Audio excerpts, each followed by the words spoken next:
Hello everyone, हमारा section 57 तक complete हो गया था,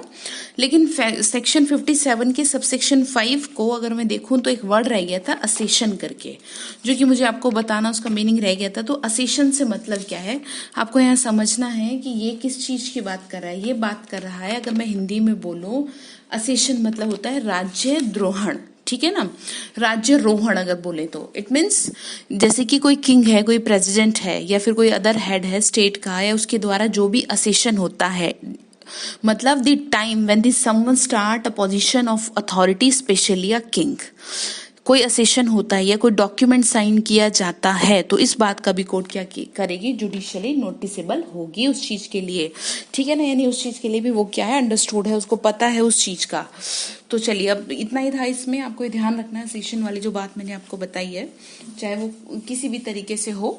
तो सेक्शन 58 क्या कह रहा है, सेक्शन 58 हमने पढ़ा था 56 to 58 की वो फैक्ट्स जिसको आपको प्रूव करने की जरूरत नहीं है, तो हमारा 57 के बाद ये रह गया था। बेरेक्स को देखने से पहले मैं आपको बता देती हूँ एक ऐसे जनरली बात, ये सेक्शन क्या बात कर रहा है। ये सेक्शन ये कह रहा है कि वो फैक्ट जिसको एडमिटेड किया जा चुका है किसी भी तरीके से, ठीक है, यानी कि पार्टी टू दी सूट, या तो केस में एडमिटेड किया जा चुका है, या एजेंट के थ्रू, या बिफोर द हियरिंग या आफ्टर द हियरिंग, ठीक है, या रिटर्न में एडमिटेड किया जा चुका है, या प्लीडिंग में एडमिटेड किया जा चुका है, तो आपको उसको फिर दोबारा से उस फैक्ट को प्रूव करना जरूरी नहीं है। आप इस चीज का ध्यान रखेंगे जो एडमिटेड फैक्ट हैं। लेकिन अगर आप बात करें सीपीसी की, उसमें क्या है, अगर कोई आपका केस फाइल हुआ इंस्टीट्यूशन ऑफ द सूट में, अगर आप ऑर्डर 4 देखेंगे तो उसमें क्या होता है, प्लेंट और डब्ल्यूएस, आई होप आप जानते होंगे। तो जब डिफेंडेंट डब्ल्यूएस फाइल करता है, तो ये सेक्शन हमें ये बता रहा है कि जैसे इसको एग्जाम्पल से मैं बता देती हूँ कि सपोज आपके ऊपर मैंने कोई केस किया, ठीक है, और उस केस में आपने मुझे डब्ल्यूएस में कोई अच्छी तरह से स्पेसिफिक डिनाई नहीं किया उस चीज को, तो आपकी बात एडमिटेड मानी जाएगी। इट मीन्स डब्ल्यूएस में, यानी लिखित कथन की अगर मैं बात करूं कि अगर आपके ऊपर आरोप है या अगर आपके ऊपर कोई केस है, उसमें आप मुझे जवाब दे रहे हैं 30 दिन के अंदर या जो भी है, तो उसमें क्या है, उसमें आपको डिनाई करना है ना, ये डिनाई करना चाहता है डिफेंडेंट, तो वो बिल्कुल स्पेसिफिक होना चाहिए, नेसेसरी इम्प्लीकेशन के थ्रू होना चाहिए, ऐसे नॉर्मली नहीं कि हाँ जी ठीक है मैंने तो ऐसा किया नहीं।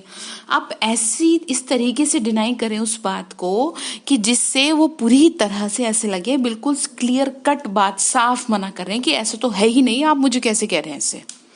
ठीक है। अब अगर आपने उसको स्पेसिफिक डिनाई नहीं किया तो ये समझा जाएगा कि आपने एडमिटेड कर लिया उसको, यानी कि वो एडमिट है, वो स्वीकार ली है बात। तो ये चीज आप ध्यान रखेंगे, इसके लिए आप ऑर्डर 7 पढ़ें, रीड विद ऑर्डर 7। लेकिन ये डिसेबल जो होते हैं, डिसेबल कोई फिजिकली डिसेबल की बात नहीं की जा रही, लिमिटेशन एक्ट में आपको पढ़ाऊंगी वो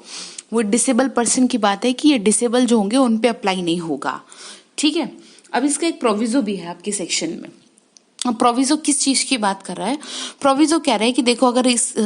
इस तरह भी फैक्ट को एडमिटेड किया गया है तो उसे आपको प्रूव करने की जरूरत नहीं है, यानी कि डब्ल्यूएस में एडमिट कर लिया है तो उसको प्रूव करने की जरूरत नहीं है,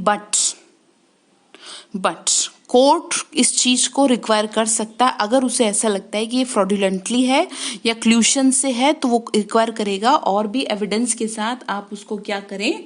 और भी एविडेंस के साथ आप उस चीज को प्रूव करें, ठीक है ना। किसी और चीज की भी वो क्या कर सकता है, रिक्वायर कर सकता है कि कोई और एडमिशन के साथ आप इसको प्रूव करें, क्योंकि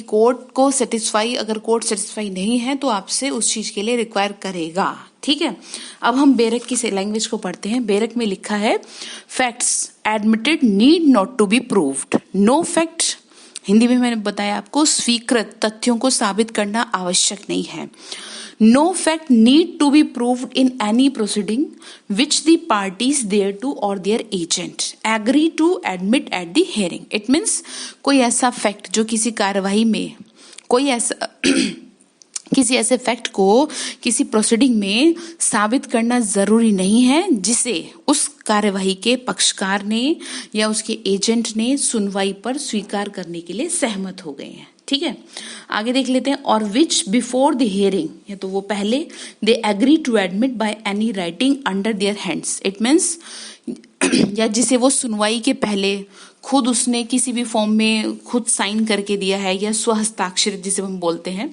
लेख द्वारा स्वीकार करने के लिए सहमत हो जाते हैं, यानी कि लिख के दिया किसी भी तरह से या प्लीडिंग में दिया, ठीक है, और which by any rule of pleading in force at the time they are deemed to have admitted by their pleadings. It means court क्या कह रही है इसमें, आपको क्या समझा रहा है बेरे, कि जिनके बारे में प्लीडिंग में भी जो सीपीसी के आपके रूल हैं उसके अधीन ये समझ लिया जाता है कि उन्होंने उसे अपने प्लीडिंग में स्वीकार लिया, यानी एडमिट कर लिया। जो मैंने आपको एग्जांपल दिया, ऑर्डर 4 एंड ऑर्डर आप 7 को पढ़ेंगे साथ में, ठीक है, तो वो एडमिटेड कर लिया है उसने। अब इसका प्रोविजो क्या कह रहा है, प्रोविजो कह रहा है दैट द कोर्ट में in its discretion require the facts admitted to be proved otherwise than by such admission. It means court, परंतु कोर्ट एडमिटेड फैक्ट्स को ऐसी एडमिशन द्वारा साबित किए जाने से अन्यथा साबित किया जाना विवेकानुसार अपेक्षित करेगा। आगे ना आपको बात समझ में, देखिए एडमिशन ही तो हुआ नहीं किसी तरह का कि कोई भी बंदा कह रहा है जी हाँ ठीक है, तो कोर्ट कह रहा है कि देखो अगर मैं सेटिस्फाई हूं तो ठीक है। जैसे कि सपोज आप मेरे से किसी के बारे में बता रहे हैं या आप खुद किसी चीज को एडमिट कर रहे हैं कि मैडम जी हमने ऐसा नहीं किया, ठीक है, तो अगर मुझे लगता है कि आपकी बात में थोड़ी बहुत कमी है या मैं नहीं समझ पा रही हूँ आपकी, तो मैं क्या करूँगी, मैं और चीज़ों को भी रिक्वायर करूँगी कि आप इसके साथ और भी कुछ चीज़ों को मेरे सामने लाएं, ठीक है ना। उस चीज़ को भी अगर मैं हिंदी में बोलूँ तो लिखा है अपेक्षित कर सकेगा विवेकानुसार। ये कोर्ट के डिस्क्रिशन पे है, उसको लगता है तो वो आपसे और सवाल जवाब या और किसी तरह की कोई भी एडमिशन या कोई एविडेंस या कुछ भी आपसे रिक्वायर कर सकता है। आई होप आपको ये सेक्शन समझ आया होगा। ये सेक्शन आपका इम्पोर्टेंट है, इसको आप क्या करेंगे, इसको आप बहुत अच्छी तरह से कॉन्सेप्ट से क्लियर समझें, ठीक है, 2-3 बार पढ़े से याद कर ले, ये प्री के पॉइंट ऑफ व्यू से इम्पोर्टेंट है। बाकी आगे के सेक्शन को हम दूसरी वीडियो में कवर करते हैं।